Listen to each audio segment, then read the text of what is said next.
आज होली थी, कुछ हुआ या नहीं हुआ है? आपका तो कुछ नहीं हुआ ना, फिर होली किस बात की? होली किस लिए होती है?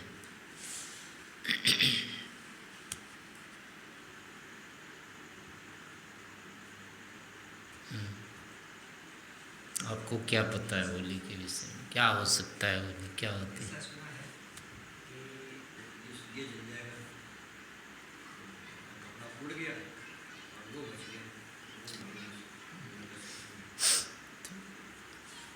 आज भी प्रहलाद बचता है या नहीं? होलिका मरती है नहीं मरती आज भी? हैं? ये घटना अभी भी होती है कि नहीं होती है?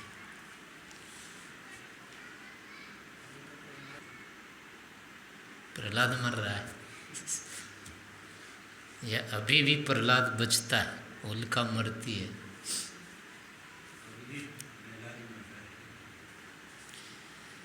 तो इसमें ऐसा समझना चाहिए, जो भी कहानियाँ आ रही है वस्तुतः वो भी सत्य ही है। और किंतु उसमें क्या हुआ, यानी जो मदारी होता है ना, वो अपनी वो क्या है ना, माया को वो सच समझ बैठा, उसको टोकने वाला कोई नहीं रहा। मदारी को अपनी माया में ये पूरी तरह से समझ रहती है कि मैं जो कर रहा हूँ ना वो तो झूठ है, दूसरे को जो लग रहा है वो सच है। हर मदारी ये जानता है कि मैं जो दिखा रहा हूँ बस तो होता नहीं है, ये ऐसा नहीं होता है, लेकिन देखने वाले को ये लगता है। तो ये तो स्थिति मदारी की होती है। लेकिन अगर वो मदारी ही भूल जाए, उसी को लगने लग जाए कि सचमुच में ये है, तो अब अनर्थ होगा ना। तो वो ही हाल यहाँ हो गया। मदारी भूल गया कि मैं माया दिखा रहा था, वो अपनी ही कथा कहानी का अर्थात अभिप्राय भूल गया, जो लोगों को बताना चाहिए था उस तो। लेकिन स्वयं को उसका तात्पर्य पता होना चाहिए था, पर बताने वाले को ही क्या हुआ, वो तात्पर्य नहीं रहा पता। बस जो ऊपर ऊपर की चीज़ थी, यानी जो कहानी जैसी थी, वो दूसरे के लिए थी, इसके लिए नहीं थी। पर यही भूल गया तो ये गड़बड़ हो गया।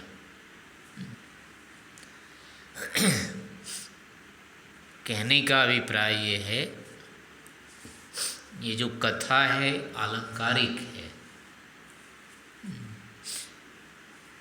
होलिका दहन की जो कथा है वस्तुतः, इसका जो अभिप्राय है, वास्तविकता जो अर्थ है, वो तो यथार्थ है, वैसे ही होता है वो।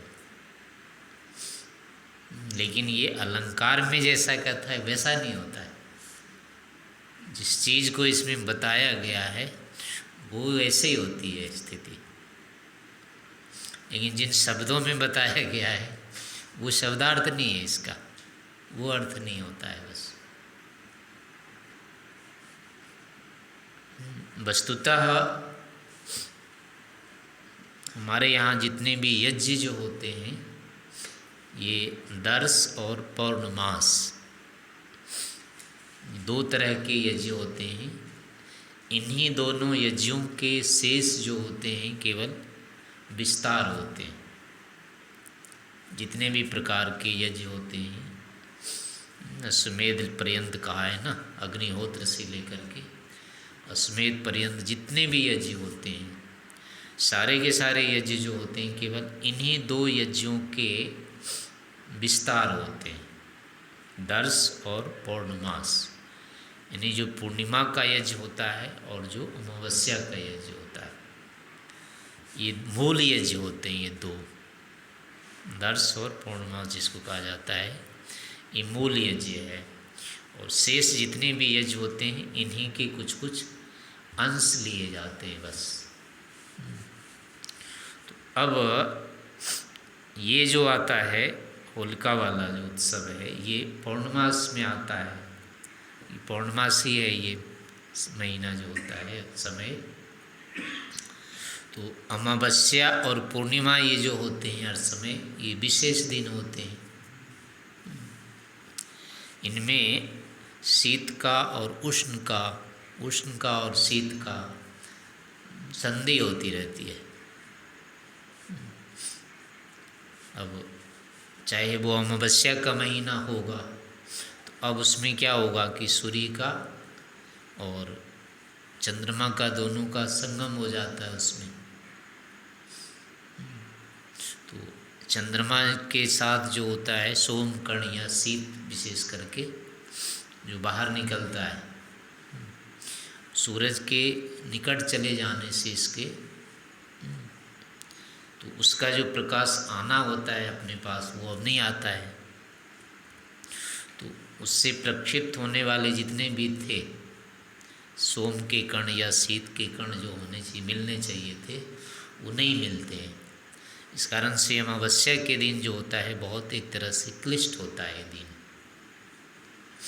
इसको कहा जाता है पर्व, लेकिन ये बहुत भयंकर होता है स्वास्थ्य की दृष्टि से या अन्य किसी दृष्टि से, जीवन की दृष्टि से। ये जो समय दोनों ही ऐसा ही होता है, संधि वाला काल, जितने भी संधि काल होते हैं बहुत क्लिष्ट होते हैं। हमारा स्वास्थ्य बहुत अधिक इनसे प्रभावित होता है। तो इस कारण से क्या हुआ, प्राचीन काल में इस चीज़ को समझ करके ऋषियों ने कहा इस दिन को विशेष रूप से मनाओ। सामान्य दिनचर्या का दिन नहीं होता है ये, इसमें विशेष रूप से स्थिति बदल जाती है वातावरण की। तो इसलिए कहा कि इस दिन सबसे अच्छा है कि यज्ञ करे व्यक्ति, ध्यान करे ईश्वर के प्रति। इन्हें जितने भी पर्व जो बनाए गए हैं ना, विशेष करके इसीलिए बनाए गए, इसमें सामान्य व्यापार नहीं करना चाहिए, इसमें विशेष रूप से आंतरिक कार्य करे व्यक्ति। तो इसलिए हर संधियों को पर्व कहा गया है। तो पर्व का यहाँ जो अर्थ ले लिया गया है, अपना मौज मनाने का दिन पर्व, वस्तुतः मौज मनाने का पर्व नहीं होता है। पर्व जो होता है एक संधि होती है, गांठ होती है। जैसे गांठ अपने आप में क्लिष्ट होता है ना, बहुत कठोर होता है। बांस के हैं, किसी के भी हैं, बीच का भाग तो सरल सा होता है, और जहाँ पर वो गांठ हो जाती है बहुत कठोर हो जाता है। तो ऐसे इस समय भी यही होता है। बीच के काल जो होते हैं वो हमारे बिल्कुल अनुकूल चलते रहते हैं, लेकिन जैसे ही संधि काल आता है वो बहुत अधिक धक्का देता है हमारे ऊपर। तो वो संधि जो पर्व काल हो जाता है वो क्लिष्ट होता है, हमारे मन पर, मस्तिष्क पर, हर चीज़ों पर प्रभाव डालता है। तो उस कारण से वो दिन क्या होता है, असामान्य हो जाता है। तो उसके प्रभाव को रोकने के लिए ये बनाए गए थे कि विशेष रूप से ध्यान करना चाहिए, व्यक्ति को आंतरिक होना चाहिए था, बहिर्मुखी नहीं होकर के अंतर्मुखी होना चाहिए। तो इस कारण से फिर उन्होंने इसके लिए यज्ञ का विधान कर दिया। तो अब फिर उसमें यज्ञ आदि करने में अब विशेष रूप की सामग्री आदि उनका कर दिया, विधि विधान की इसी चीज़ का प्रयोग करो। उस कारण से वातावरण में वैसी प्रतिक्रिया फिर आए। तो ये वाला जो यज्ञ होता है पूर्णमास होता है। सामान्य रूप से अभी पूर्णिमा के बाद से कृष्ण पक्ष आ जाता है, लेकिन वस्तुतः शास्त्र में ये शुक्ल पक्ष होता है। यानी अभी जो रहेगा ना, रोज चांद रहेगा, पूर्णिमा के बाद दिन में रोज़ चाँद दिखेगा। और अमावस्या के बाद क्या होता है, चाँद नहीं दिखता है दिन में। तो वस्तुतः कृष्ण पक्ष जो होता है वो अमावस्या के बाद होता है। चाँद दिन में दिखता है ना, शुक्ल पक्ष के बाद। कल अभी सूर्य यानी हाँ, पूर्णिमा के बाद चाँद दिन में दिखता रहेगा।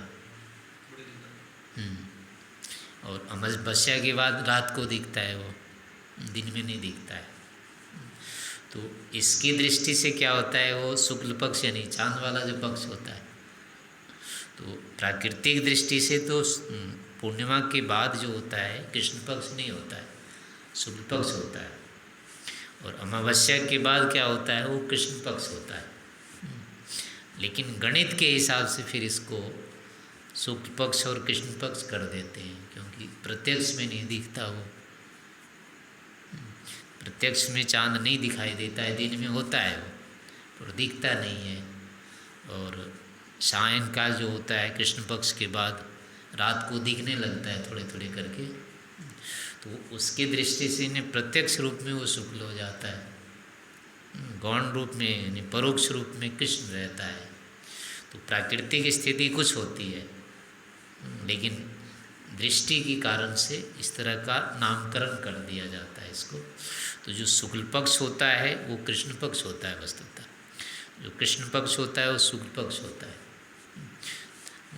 तो इस तरह से यहाँ अंतर आते रहते हैं। तो उसी के आधार पर यज्ञों का विनियोग किया गया है। अमावस्या के जो यज्ञ होते हैं वो अलग होते हैं, पूर्णिमा के होते हैं, मंत्र अलग होते हैं उसमें। तो वो मंत्र आदि जो गए हैं इसी निमित्त से विनियोजित किए गए हैं। वो प्रभाव की दृष्टि से उसकी सामग्री या उसकी विधि विधान जो होते हैं वो दोनों अलग अलग होते हैं।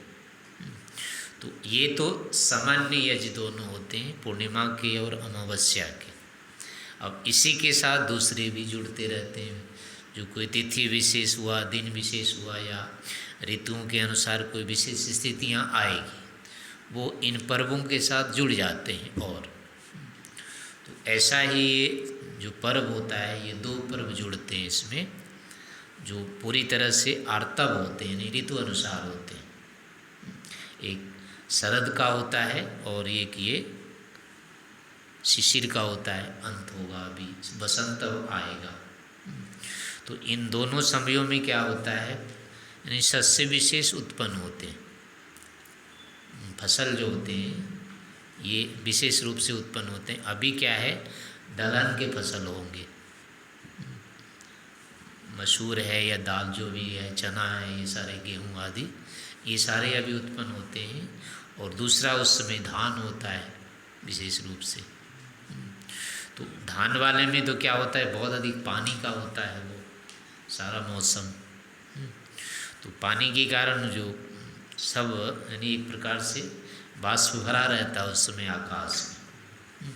लेकिन वो शरद के बाद धीरे धीरे फिर हेमंत आदि आते आते, शिशिर आते आते वो सब सूख जाता है एकदम। और अभी का जो वातावरण है एकदम सूखा रहता है।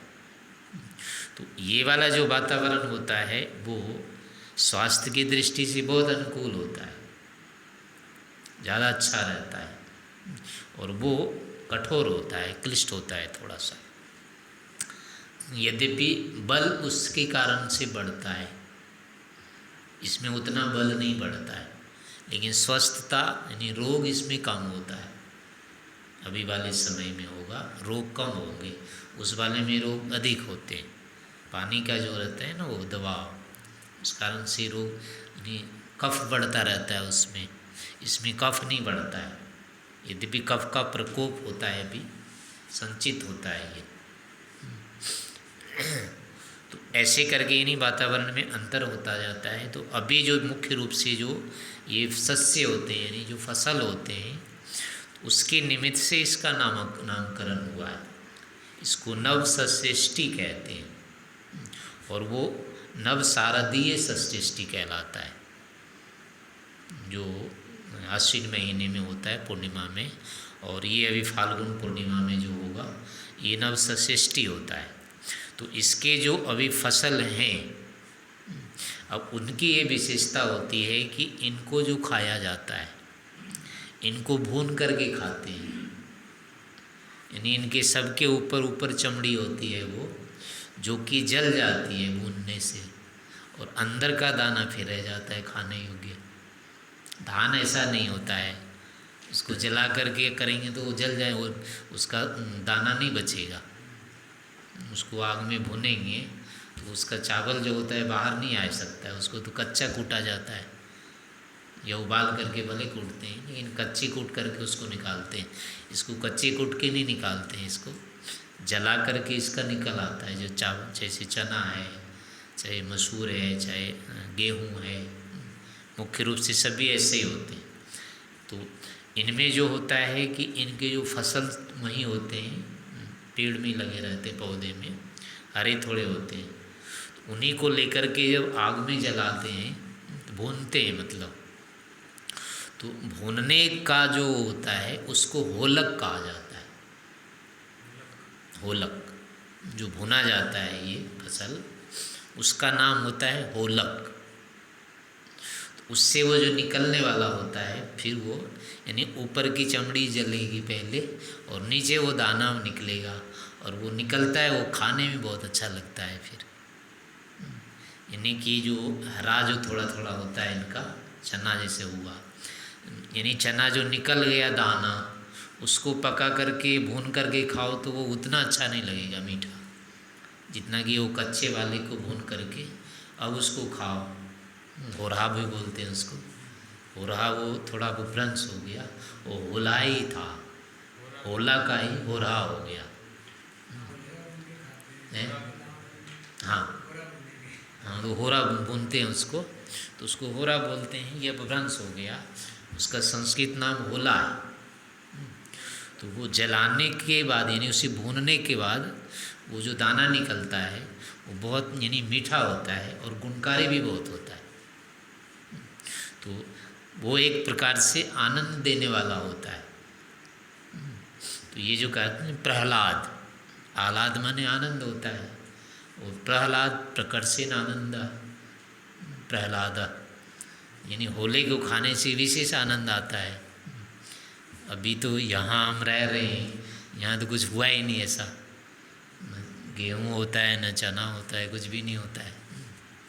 जहाँ होता है वहाँ अभी गेहूँ को उखाड़ करके वो भून करके उसमें घी मिला करके, या गुड़ होता है या रवा होता है, या फिर चीनी भी मिला लेते हैं, उसको जितना हम लोग गरम गरम एकदम से उसको पहले भून करके और हाथ से ही निकालते हैं, फिर उसको घी डाल करके और मीठा डाल करके फिर देखो खाओ उसको, बहुत आनंद आता है उसको खाने में एकदम। उसके सामने होली कुछ नहीं है, वास्तविक होली तो वही होती है। तो उसी का नाम होलक होता है। तो अभी ये जो पर्व होते हैं, यानी कि जो यज्ञ होता है, इसमें विशेष करके जो विधान होता है, ये यज्ञ करने का खेत में होता है, यहाँ करने का नहीं होता है। ये शाला में ये वाला यज्ञ जो होता है ना होलिकोत्सव का, यानी कि ये शारदेष्टि ये जो होता है नवसृष्टि, ये शाला में करने का नहीं होता है। इसको खेत में जाके करते हैं, वहीं यज्ञ कुंड बनाते हैं, बना करके फिर वही फसल जो होती है अधपक्की जो रहती है इसकी, उसको काट करके फिर इसमें आहुति दी जाती है उसकी। तो अब उसी में से जो उद्शेष होता है वो खाने का फिर होता है। तो अब धीरे धीरे लोगों ने खाने वाला तो रख लिया, जो इसमें करने का था वो वाला भुला दिया, छोड़ दिया। तो जो यज्ञ आदि की प्रक्रिया थी करने की बाहर खेत में, जैसे वो होराज कर बनाते हैं तो खेत में ही तो अच्छा लगता है ना, वहीं अपने खेत में उखाड़ा और जलाया और उसको रगड़ के खा लिया जा करके। तो वहाँ खाने में जितना अच्छा लगता है घर में थोड़े अच्छा लगता है, बिल्कुल नहीं लगता है उतना। तो इस कारण से ये यज्ञ होते थे, वो यज्ञ भी खेत में ही होते थे, वहीं किए जाते थे। एकदम फसल सूखने से पहले उसको उखाड़ करके फिर यज्ञ में किया जाता था, उसके बाद से ये खाने के योग्य हो जाता था। तो उसमें ही इसका जो नाम होता है। अब ऊपर से जो उसका आया, जो बताया ना कि वो चादर ओढ़ करके उसको ले करके बैठ गई थी और वो जल गई और वो बच गया अंदर। वो चादर नहीं, उसका वो छिलका ही है, वो वही होलिका है। जो होलिका है यानी जो वो छिलका है उसका, ऊपर का जो होता है वही होलिका है। हाँ, और अंदर जो होता है, जो आह्लाद देता है, सुख देता है, वही प्रहलाद होता है। तो वो बच जाता है। अभी भी भूनते हैं तो वो बचता ही है। अभी भी हर साल जितने भी जब भी करोगे वो वैसे ही होगा। अभी भी उसको खाने में इतना ही सुख होता है जितना पहले होता था। ये बात अलग है कि अब इसके रसायन वाले होते हैं ये, चाहे गेहूँ होते हैं, गेहूँ में तो अब रस ही नहीं होता है। रोटी खाते हैं तो मीठी नहीं लगती है।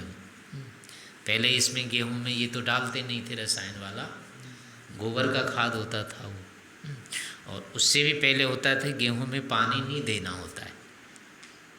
वो जो गेहूँ अच्छा होता है सबसे, उसमें बीच में पानी नहीं देना पड़ता है। एक बार बो दिया, बीच में एक दो बार वैसी वर्षा का पानी उसमें अगर आ गया तो आ गया, नहीं तो गेहूँ बिना पानी के जो होता है वो सबसे उत्तम होता है। पानी वाला गेहूँ अच्छा नहीं होता है।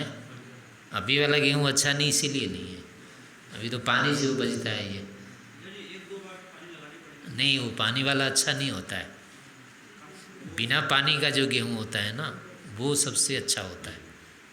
आप उसमें चीनी ना मिलाओ तो भी मीठी लगेगी रोटी उसकी। वो अब इधर उधर तो होता है नहीं, कहीं कहीं होता है अब है। मध्य प्रदेश में अब कुछ भागों में रह गया है, पहले बिहार आदि में होता था।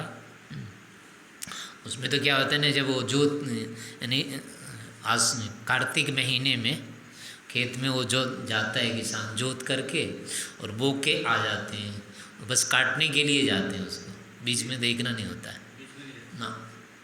उसको फाल्गुन महीने में वो पकता है, उसी समय जाके उसको काटने जाते थे खेत में। हमारा भी खेत ऐसा था वहाँ पर, यानी कि जिसमें कि बो देते थे और बस काटने ही जाते थे, बीच में देखने भी नहीं जाते थे उसको। पानी तो देना होता ही नहीं था, बीच में कभी बारिश हो गई तो हो गई, नहीं तो बिना उसके होता था। तो उसके जो रोटी होती है बहुत मीठी लगती है, उसका होला भी जो होता है बहुत मीठा लगता है। अब वो गेहूँ नहीं मिलता है, अब सारे गेहूँ तो वो कर दिए अब। हाँ, हाइब्रिड बना दी, एक तो ये दूसरी बीमारी है। हाँ, और वो अब ये अभी वाला गेहूँ बिना पानी के होता नहीं है। लेकिन पहले वाले में क्या होता है, वो जैसे देसी गाय और ये वाली भैंस वाली गाय है ना, देसी गाय लगभग आधा लीटर से ज़्यादा दूध नहीं देती है। जिसका घी सर्वोत्तम होता है वो गाय बहुत 2 लीटर से ज़्यादा दूध नहीं देने वाली होती। ये जो 10-10 लीटर 20-20 लीटर देती है ना, इसमें घी नहीं होता है इतना, इसका दूध भी उतना स्वास्थ्यवर्धक नहीं होता है। कभी 30 का 50 तक दे देती है।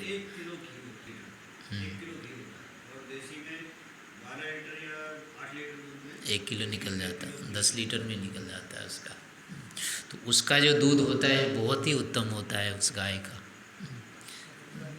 अमृत जो का है ना, अमृतम व गवाम क्षीरम, गाय का दूध सीधा अमृत होता है, बस इसका नहीं होता है। लेकिन ये तो भैंस होती है, भैंस भी नहीं सूअर है ये तो।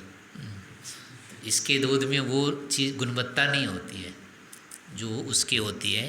तो ठीक, ये गेहूँ भी वैसे ही आजकल का आता है, इस गेहूँ में कोई गुणवत्ता नहीं होती। इसकी रोटी खा के देखो, सीधी खाई ही नहीं जाती है, इसमें कुछ भूसा भूसा सा लगता है ये।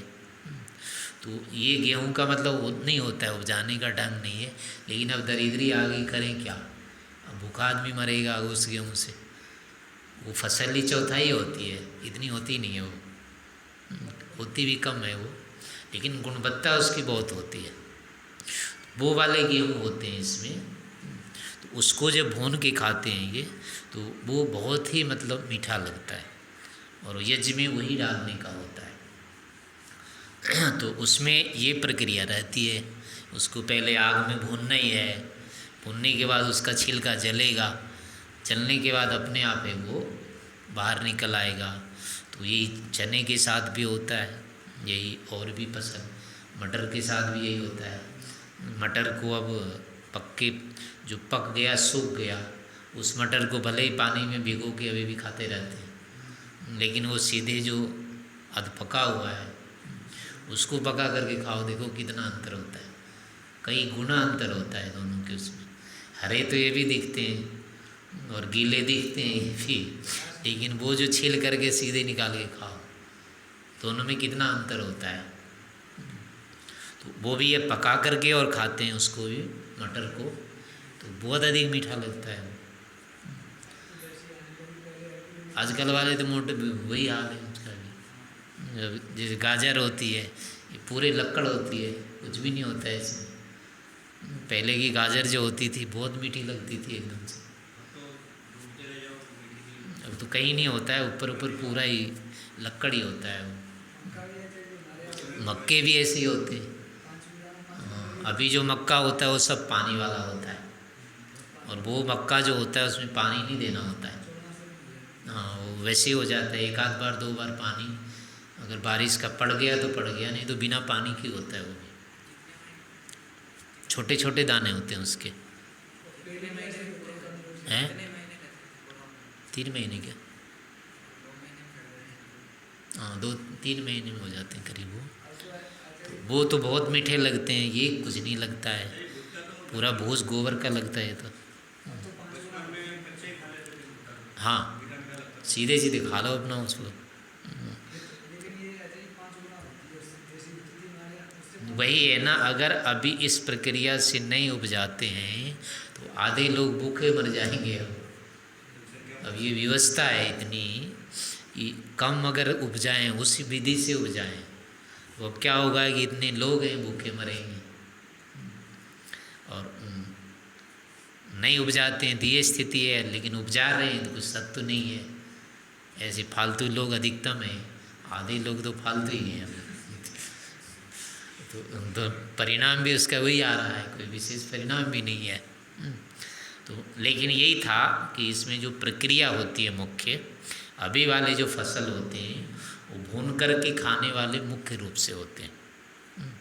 तो यही की यही प्रक्रिया केवल इसको आगे मतलब बचाए रखने के लिए इसका एक अलंकारिक रूप दिया गया। क्योंकि यज्ञ जब होता है तो यज्ञ में बाहर की चीज़ों को यानी कि कथानक रूप में ही प्रस्तुत करना होता है, उसको रोचक रूप में ही बनाना होगा। सीधे सीधे दर्शन के सूत्र सुनाएंगे तो ऊब आए, नींद आती है। उसी सूत्र को अगर कथा से कहानी से सुनाओ तो हर कोई सुन लेता है उसको। तो यही बात इसमें भी थी।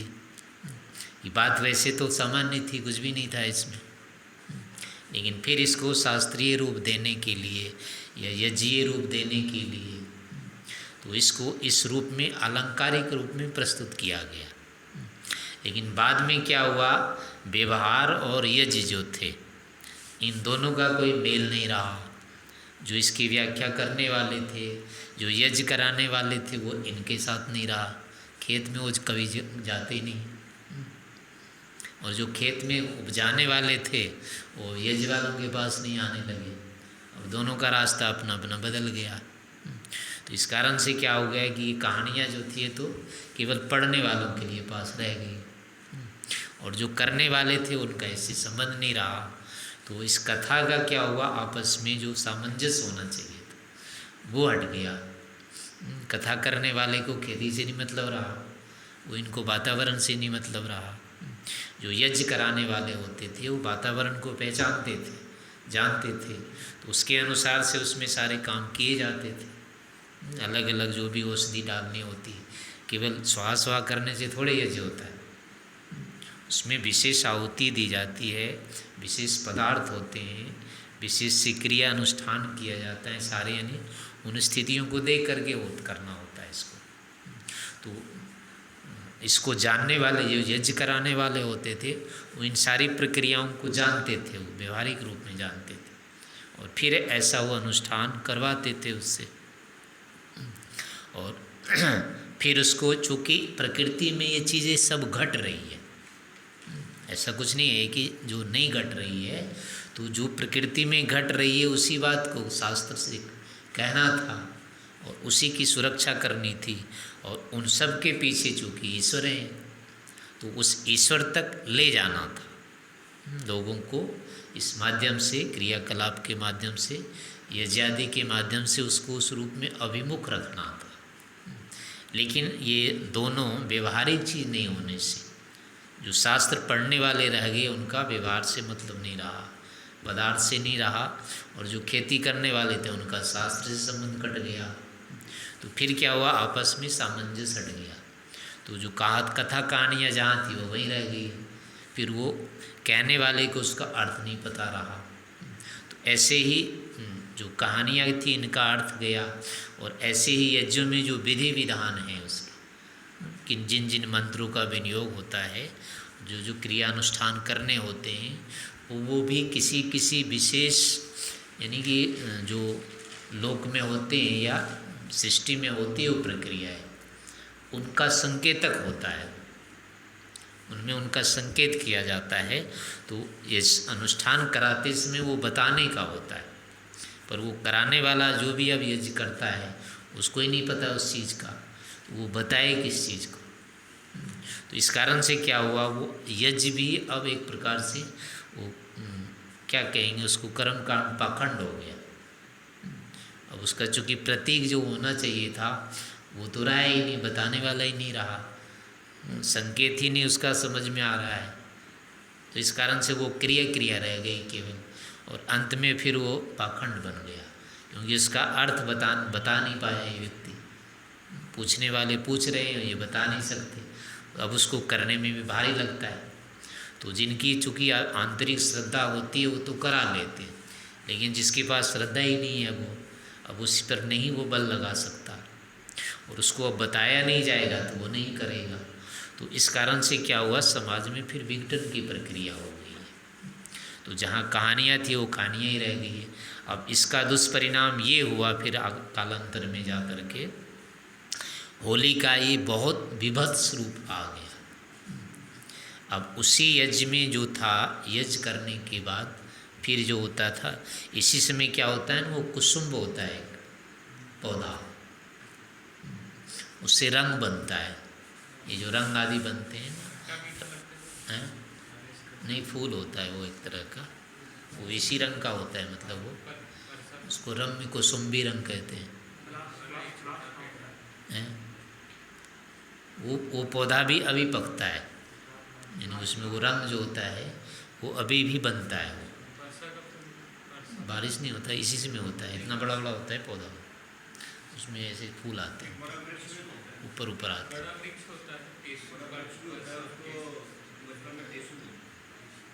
ये क्या नाम है, सेमल, टेसू तो पलासी है।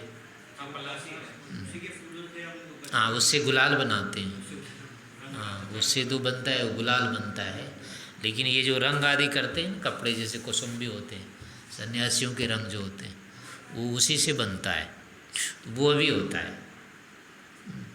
इस कारण से रंग बनाने का भी था। तो अब यज्ञ करने के बाद फिर क्या था, इसी को रंग को भी इसमें प्रयोग किया जाता था, वो टीका आदि के रूप में उस समय था। तो अब वही क्या हुई, सारी प्रक्रिया हटने के बाद बस लोगों को जितना ऊपर का रहा उतना भाग उसने पकड़ लिया।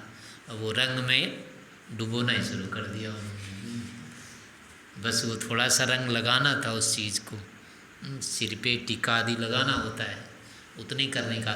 यज्ञ के बाद जैसे होता है ना, टीका लगा देते हैं प्रसन्नता के लिए, तो उतने मात्र के लिए था, जो कि विनियोग करना था, वो तो जहाँ जहाँ प्रयोग होगा वहाँ के लिए था। तो अब इसने आदमी को ही डुबोना शुरू कर दिया उसमें, यानी वो परंपरा तो वही थी लेकिन वो थोड़ी सी विभत्स हो गई। तो अब जितना जो था वो बच गया, तो अब लोगों ने केवल रंग वाला ही प्रक्रिया बना ली। तो अब रंग से भी काम नहीं चला, तो अब कीचड़ में पटकने लग गए। अब इसने सोचा कि अभी तो तर करना होता है, वो चाहे जैसे करो। तो रंग से तर नहीं हुआ तो गोबर से कर दिया, मिट्टी से कर दिया उसको, बस इसको तर करना हो गया, इतनी पकड़ लिया। तो अब एक स्थिति ये हो गई, अब यानी भारतवर्ष में 2 दिन ऐसे आते हैं साल में जिसमें यहाँ के लोग अपनी पूरी बुद्धि बेच देते हैं, 2 दिन बेच करके रहते हैं। वो दिन कौन है पता है? एक दिन दिवाली का होता है और एक दिन ये होली का होता है। ये दोनों दिन बुद्धि को एक तरफ रख देता है यहाँ का व्यक्ति। उस दिन वो जुआ भयंकर खेलते हैं। हाँ, उसमें खुल करके मतलब बेइज्जत कर दिया। और इस पर में भी यही करते हैं फिर, भयंकर मतलब गाली देने का विधान है, लाठी मारने का, सबसे अधिक तो दुर्वचन बोलने का कर दिया। उसके बिना होली नहीं होगी। गंदे से गंदे जितने भी शब्द हो सकते हैं उसको इसमें बोलने का विधान कर दिया। हाँ, सभी के लिए, मतलब शास्त्र में है। हाँ, और यानी पुराणों में ये दिया हुआ है ना। और इसके अपने एक स्वामी करपात्री हुए थे ना, वो बहुत बड़े थे इनके। हाँ, बहुत बड़े सन्यासी पौराणिकों के हुए हैं। उन्होंने तो अपनी पुस्तक में बलपूर्वक लिखा है, इसके बिना तो होली होगा ही नहीं। हर लोगों को ये गाली खूब देनी चाहिए। तो ऐसे कर्म ने इन ऐसे ऐसे विद्वानों तक की ये बुद्धि भ्रष्ट हुई और उन्होंने ऐसे ऐसे कर्मकांड इसमें कर जोड़ दिया। अब फिर बाद में कह दिया कि ये जो पर्व होता है ये तो शूद्रों का होता है। ये शूद्रों का कोई थोड़े पर्व अलग से होगा। ये तो सारे के सारे जितने भी होते हैं चारों वर्णों के होते हैं पर्व। जो यज्ञ होता है वो शूद्रों का थोड़े होता है, वो तो द्विजों का ही होता है। और ये यज्ञ होता है इसमें, फिर ये पर्व कैसे शूद्रों का हो गया? और शूद्र लोगों को क्या मतलब गाली देनी चाहिए क्या? उसकी बात जीव नहीं होती है क्या? कान नहीं होते क्या उसके? उसको बुराई से क्यों जोड़ेंगे? तो ऐसे करके, और सारे के सारे देखो मनाने वाले होते हैं, ब्राह्मण होते हैं। मनाने वाले ब्राह्मण होते हैं। शास्त्र जो इसके पढ़ने वाले होते हैं वो ब्राह्मण होते हैं। पर्व मनाते कौन? केवल शूद्र थोड़े मनाते हैं इसको, सारे ब्राह्मण लोग भी मनाते हैं इसको।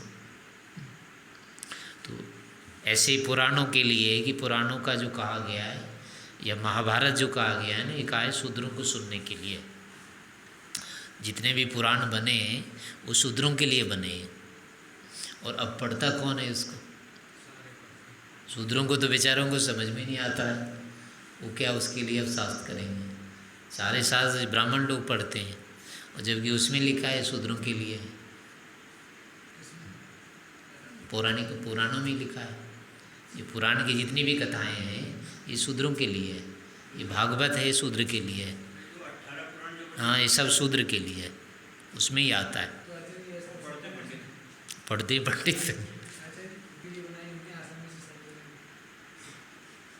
नहीं, शूद्रों के लिए तो ब्राह्मणों को नहीं पढ़ना चाहिए था ना। पढ़ते कौन है? सारे सारे ब्राह्मण ही पढ़ते हैं इसको। तो ये विरोधाभास है ना, कहने का मतलब ये विरोधाभास है। वस्तुतः ऐसा नहीं है। शूद्र कोई क्या नहीं, आर्यों से बाहर थोड़े होते हैं। चारों वर्णों के अंदर ही शूद्र भी तो एक वर्ण है ना। जैसे ब्राह्मण एक वर्ण है, क्षत्रिय वर्ण है, वैसे शूद्र भी वर्ण ही होता है, सवर्ण ही होता है ये भी। अभी सवर्ण शब्द किसके लिए चलता है? उसको छोड़ के चलता है। सवर्ण का मतलब केवल ब्राह्मण क्षत्रिय, वैसे जो होते हैं 3 को लेते हैं ये, जबकि वो भी बेचारा वर्ण में ही है। शूद्र भी एक वर्ण है, तो वो भी तो सवर्ण ही हुआ, वो वर्ण रहित कैसे हो गया? अब बोल भी रहे हैं और वो अर्थ कितना अनर्थ, मतलब साक्षात अनर्थ हो रहा है इसका। शूद्र अवर्ण थोड़े होता है, वो भी सवर्ण है। और जो शूद्र मान है अपने को कहते हैं वो भी ऐसे ही मानते हैं। वर्ण जो व्यवस्था होता है वो जातिगत नहीं होती है। वर्ण का नाम ही जो जाति से नहीं होता है, जो वर्णन करने से होता है। लेकिन सारे के सारे जाति से मानते हैं। जो शूद्र है वो भी मानता है कि मैं जाति हूँ तो शूद्र हूँ, और जो दूसरे हैं वो भी मानते हैं। तो ऐसी अव्यवस्था हो गई सारी की सारी। यानी शास्त्रों के ठीक प्रकार से न पढ़ने लिखने से, इस परंपरा के लोप होने से सारे आचरण में, पठन पाठन में लोप हो गया। तो ये स्थितियाँ इनको नहीं जानने समझने से आई। तो होली के विषय में भी यही एक दुष्परंपरा बन गई। वास्तविक में इसकी जो शुद्ध परंपरा है वो है आज के दिन विशेष रूप से खेत में जाकर के जहाँ ये फसल होते हैं वहाँ यानी सामुदायिक रूप से अभी तो क्या करते हैं ना, जैसे वो जलाते हैं इकट्ठे लकड़ियाँ जलाते हैं ढेर सारी, यहाँ भी जलाते थे, पता नहीं इस साल तो नहीं जलाया अभी, उधर जलाते हैं। हाँ, तो ये लकड़ियाँ नहीं जलाने का है मुर्दे की तरह, ये खेत में वस्तुतः बड़ा यज्ञ करने का होता था। इसमें सामूहिक यज्ञ करते थे, सारे मिल करके जो भी गांव वाले होते थे वो सभी मिल करके खेत में बड़ा सा यज्ञकुंड बना करके और वो करना होता था, होला जलाना होता था उसमें, और उसका फिर प्रसाद आपस में वितरण करना होता था। तो इसकी वो वाली प्रक्रिया थी। लेकिन बाद में फिर ये अपभ्रंश होकर के ऐसी स्थिति बन गई। तो ये सारी मान्यताएं इस प्रकार की रही। तो ठीक प्रकार से हम लोगों को इसका परिज्ञान होना चाहिए। तो ऐसे इसके बारे में, होली के बारे में समझना चाहिए।